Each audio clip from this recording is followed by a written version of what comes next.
को बचाना चाहता है और नताशा को कुछ लोग बहुत बुरी तरीके से टॉर्चर कर रहे होते हैं, क्योंकि जब नताशा थाना से निकल करके उस लड़की के पीछा कर रही होती है तो वो तो एक टेम्पो में बैठ करके भाग जाते हैं। लेकिन उधर में धवल मिल जाता है और धवल जब देखता है तो वो अपनी मोटरसाइकिल पर से कंट्रोल खो देता है और वो गिर जाता है, जहाँ पे उसको काफी ज्यादा चोटें लग जाती है। हालांकि अगर किसी उठाती है तो अब ये तो इससे नफरत करने लगा है। इसको लगता है कि शायद नताशा बिल्कुल गलत है। जब घर आ रहे होते हैं तो कुछ लोग नताशा की बेइज्जती करने लगते हैं और फिर के लोग उसको कई सारे उसके ऊपर गंदे गंदे कमेंट कर रहे होते हैं, जिसके कारण उसको बहुत गुस्सा भी आता है धवल को और वो उन सबको मारता भी है। लेकिन मारने के चक्कर में काफी ज्यादा चोटें इसको भी लगती है। इधर तो चीकू खाना ले जाना चाहता है उस लड़की के यानी ईशा के लिए, तो अब साफ साफ तो मना कर रही होती था। अब ये जानबूझ करके जो उसने बताया होता स्ट्रिक्टो सेम यहाँ पे वही चीज बताता है। शहर में कोई नहीं है और वो अनाथ है, तो अब ना चाहती हूँ मदद करने की लड़ाई हो जाती है। और ये जब खाना लेकर के पहुंचता है तो वो चाहती है डॉक्टर से कि कुछ दिनों तक यहीं पर रहे ताकि पुलिस इसको पकड़ ना सके, और जो किडनैपिंग की बात चल रही है ये चुपचाप इस बात को सल्टा दे। तो अब कहीं ना कहीं डॉक्टर तो इसको डिस्चार्ज करने की बात कर रहा होता है और चिको जाता है तो उसको खाना खिलाता है। लेकिन इसके पीछे इसके दोनों भाई यानी सीस और मिठू भी आते हैं जो देखना चाहते हैं कि आखिर चल क्या रहा है। डॉक्टर तो डिस्चार्ज कर चुके हैं,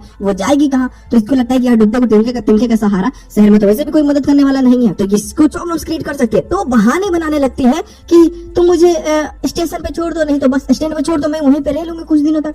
लेकिन फिर बोलती कि नहीं तुम मेरे घर पे चल करके रह सकती हो, और वो उसको लेकर के अपने घर पे आता है और प्रॉब्लम्स भी यहीं से क्रिएट होती है। इधर नताशा भी अब धवल को मनाने की कोशिश करती है। घर में जब देखते हैं सभी लोग कि इसको चोटें लगी हैं, काफी ज्यादा खून गिर रहा है हाथ से पूरा, तो बहुत चिंतित भी होता है। लेकिन इसको खुद के ऊपर भी थोड़ी सी तरस आ रही होती है कि पहले वो नताशा से नफरत करने लगा है और इतनी सारी प्रॉब्लम्स उसके ऊपर आ रही है, मतलब सब कुछ मिला जुला करके उसके ऊपर ही पीछे पड़ चुकी है।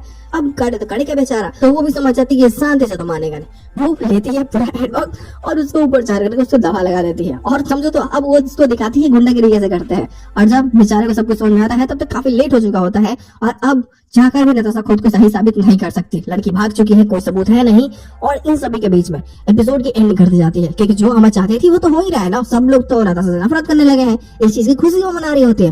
पोस्ट का सीन पिछला वाला ही होता है कि अमरीश चाहता है कि तुम नहीं जाओगे बाहर काम करने के लिए, लेकिन उसको जाना